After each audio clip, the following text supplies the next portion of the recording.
बहुत शुक्रिया। ये थे उमैर मोहम्मद आराई साहब। उनके भी आपने सुना कि क्या क्या काम कर रहे हैं और माह सयाम में हमें करना क्या क्या चाहिए, और ये माशाल्लाह कौमी अमन कमीशन क्या कुछ कर रही है।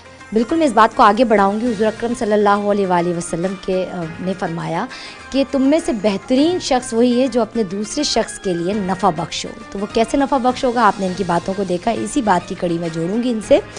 माशाल्लाह हमारे साथ है मोहम्मद अरसलान, जो कि मरकज़ी चेयरमैन के फ़राइज़ अंजाम दे रहे हैं। हम इनसे भी पूछते हैं कि आखिर इनकी ये कौमी अमन कमीशन क्या काम कर रही है। अस्सलाम वालेकुम वरहमतुल्लाह। कैसे हैं आप? अल्लाह का करम है, ठीक ठाक हैं माशाल्लाह। आप मरकज़ी चेयरमैन हैं इस काउंसिल के। मैं आपसे कुछ पूछना चाहूँगी कि जो लोगों ने इस तरह नेगेटिविटी फैलाई हुई थी, क्या वो किस हद तक ख़त्म है, क्या है, ज़रा आप इसके बारे में कुछ बताएंगे? जी बिल्कुल। कुछ अनासिर हमारी ऑर्गेनाइजेशन के अंदर आ गए थे जिनकी वजह से जो है हमारी ऑर्गेनाइजेशन में काम थोड़ा सा आउट हो गया था, लेकिन हमने उसके ऊपर फ़ौरन जो है एक्शन लिया है और उन अनासिर को बिल्कुल साइड पे कर दिया गया है।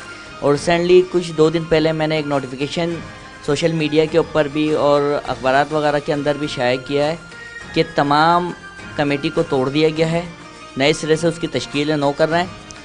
और जैसे कि आपको पता है कि जब कोई ऑर्गेनाइजेशन या कोई इदारा पॉपुलरिटी पे जाने लगता है तो कुछ लोग, कुछ अनासिर उसके अंदर लाजमी तौर पर जो है ना ख़राबा करने के लिए आ जाते हैं।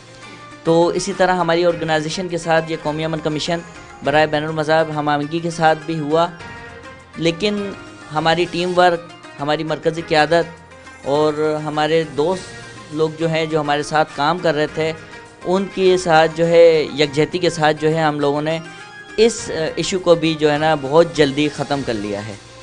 बहुत ज़बरदस्त। अब मैं एक सवाल बहुत अहम है जो हम उमैर अहमद आराई साहब से बिल्कुल पूछेंगे कि आप ये बताएं कि माशाल्लाह आप डायरेक्टर जनरल हैं, तो मैं आपसे ये पूछना चाहती हूँ कि ये क्या सिर्फ पाकिस्तान में वर्क कर रही है ये काउंसिल, ये कमीशन कौमी अमन, या? जी बिल्कुल माशाल्लाह, आपने बहुत अच्छा सवाल किया। इस टाइम पे इंटरफेथ हारमनी चूँकि पूरी दुनिया में तमाम मज़ाहिब पाए जाते हैं, तो हम ये इंटरफेथ हारमनी का फाउंडर पाकिस्तान है, ठीक है। तो जो ये एक पाकिस्तान का बहुत बड़ा सहरा है और इस इंटरफेथ हारमनी को देख के आज पूरी दुनिया अल्हम्दुलिल्लाह इंटरफेथ हारमनी के ऊपर काम कर रही है।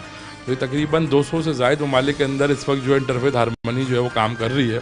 और लास्ट ईयर 2019 के अंदर पेंटागन में भी इंटरफेथ सेक्रेटरीट बनाया गया। ये पाकिस्तान की एक बहुत बड़ी जीत थी कि जिसको मकसद समझने के पूरी दुनिया में जब हमने इतनी वर्किंग की इंटरफेथ हारमनी के ऊपर कि मजबूरन जो है वो एक अमेरिका को भी एक्शन लेना पड़ा, एक उनको इंटरफेथ का डिपार्टमेंट अलग बनाना पड़ा कि बैनुल मज़ाहिब की एक हकीकत है। उस इंटरफेथ हारमनी के अंदर तमाम दूसरी कुव्वतों ने मुसलमानों को भी एक्सेप्ट किया कि मुसलमान भी एक हैसियत रखते हैं। हमारे साथ बड़े काबिल एहतराम शख्सियत मौजूद हैं जो चीफ कोऑर्डिनेटर के फ़राइज़ अंजाम दे रहे हैं, मुदस्सर हुसैन शाह साहब। हम इनकी तरफ चलते हैं और इनसे पूछते हैं कि ये क्या फ़राइज़ अंजाम दे रहे हैं। अस्सलाम वालेकुम वरहमतुल्लाहि। वालेकुम सलाम वरहमतुल्लाहि वबरकातुहू। कैसे हैं आप? अल्हम्दुलिल्लाह, अल्लाह का एहसान। मैं आपसे ये पूछना चाहूँगी कि माशाल्लाह आप इस काउंसिल में चीफ कोऑर्डिनेटर के फ़राइज़ अंजाम दे रहे हैं, तो आप किस तरह लोगों से बात करते हैं, किस तरह उनको कोऑर्डिनेट करते हैं इस काउंसिल के बारे में, और किस तरह उनको इस कमीशन में ज्वाइन करवाते हैं, क्या करते हैं, क्या आपके फ़राइज़ हैं? जी, मेरी जो हिदायत होती है मरकज़ की तरफ से, अरसलान साहब की जानिब से, मरकज़ी चेयरमैन की जानिब से, और डीजी साहब जो है उमैर आराई साहब की जानिब से जो मुझे हिदायत दी जाती है मैं उसके मुताबिक काम करता हूँ, अपनी मर्ज़ी कहीं इख्तियार नहीं करता हूँ। कौमी अमन कमीशन के हवाले से जो बातचीत चल रही है, मैं देख रहा था माशाल्लाह अच्छे अंदाज में बातचीत चल रही है, पर मैं शाना बशाना अपने आला अफसरान के शाना बशाना चलता हूँ। मैं कोई भी काम करूँगा उन्हें बाकायदा बताता हूँ, उन्हें लेटर हेड पे लिख के देता हूँ, रिटर्न में तमाम अदारों की कोई भी कापी होती है मैं उन्हें भेजता हूँ मरकज़ को। मरकज़ ओके करता है तो वो कापी आगे अदारों के पास जाएगी और ओके होगी। अब हम आते हैं, जाहिर सी बात है, मेरा सत्तार साहब हमारे साथ मौजूद हैं। हम इनसे ये पूछेंगे कि आप ये बताएं कि कौमी अमन कमीशन के बारे में आपकी क्या राय है, क्या वर्क करी, कैसे आप उसको मुहिब वतन पाकिस्तान के नज़रिए से कैसे देखते, क्या काम? जिस मिशन से आप अभी मिलकर आ रही हैं वो भी एक पैट्रियट का हिस्सा है, और पैट्रियट पाकिस्तान सिर्फ आप उनकी खिदमत से बाखूब वाकिफ़ हैं। पैट्रियट का मिशन सिर्फ दयानतदारी से अल्लाह तबारक व तआला को राज़ी करना। अल्लाह तबारक व तआला ने कुरान पाक में कहीं जगह पर काफ़ी जगहों पर ये फरमाया है कि जिसने मेरे बंदों को राज़ी किया उसने मुझे राज़ी किया। तो पाकिस्तान का हमारा सिर्फ पैट्रियट का मिशन सिर्फ ये है कि पाकिस्तान खुशहाल रहे, अमन व अमान रहे पाकिस्तान में, और सिर्फ पाकिस्तान को तरक्की पर देखना चाहते हैं। जी नाज़रीन, हमारे साथ मौजूद हैं मलिक सत्तार साहब के छोटे साहबजादे मलिक नोमान साहब।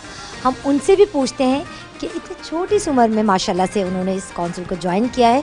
मुहब्बे वतन पाकिस्तान और ख़ुद भी माशाल्लाह मुहब्बे वतन पाकिस्तानी की हैसियत से वो इस मुहब्बे वतन पाकिस्तान में काम भी कर रहे हैं। और वो किस तरह मतलब उनके क्या जज्बात हैं इस छोटी सी उम्र में, तो हम पूछते हैं इनके लिए। वो नौजवानों की सरबराही भी कर रहे हैं, जाहिर सी बात है, तो हम उनसे पूछते हैं कि वो क्या देखते हैं और क्या करते हैं इस पे। सबसे पहले तो अस्सलाम वालेकुम रहमतुल्लाहि व बरकातहू। जी वालेकुम अस्सलाम। और कैसे हो? जी ठीक। आप पढ़ते हो? जी। तो अब जाहिर सी बात है, अब आपको तो पता है कि आप अपने पापा के इस मिशन को आगे बढ़ा रहे हो, मुहब्बे वतन पाकिस्तान की आप माशाल्लाह उसमें आप उनकी सरपरस्ती में हो और आप इतना अच्छा आप इस टीम को ऑर्गेनाइज कर रहे हो, तो आप क्या कहेंगे इस टीम के बारे में? मेरे पापा मलिक मोहम्मद सतार सीओ पैट्रियट्स के लिए आप सबसे मेरी अपील है कि आप सब उनके लिए दुआ करें और जो है ताकि वो हमारे साथ जल्द से जल्द हमारे साथ मौजूद हों। जज़ाकल्लाह, बहुत खूबसूरत बात की है उन्होंने। जाहिर सी बात है, बीइंग अ सन, इनके जो जज्बात हैं आप इनके आंखों के आंसू से देख सकते हैं। तो अल्लाह पाक, वाकई हम सब की दुआ है कि अल्लाह पाक मलिक सत्तार साहब को जल्द अज जल्द सेहतियाबी अता करें, ताकि वो मेरे साथ खड़े रहे। वो मेरे साथ प्रोग्राम करते थे तो मुझे बड़ा हौसला होता था। चलते चलते ज़रूर दुआओं में याद रखिएगा कि हमारा मुल्क हमेशा शादोआबाद रहे, अल्लाह पाक इसकी हिफाजत करे। और इसी के साथ अपनी होस्ट नाहिदा शमीम को इजाज़त दीजिए। पाकिस्तान जिंदाबाद।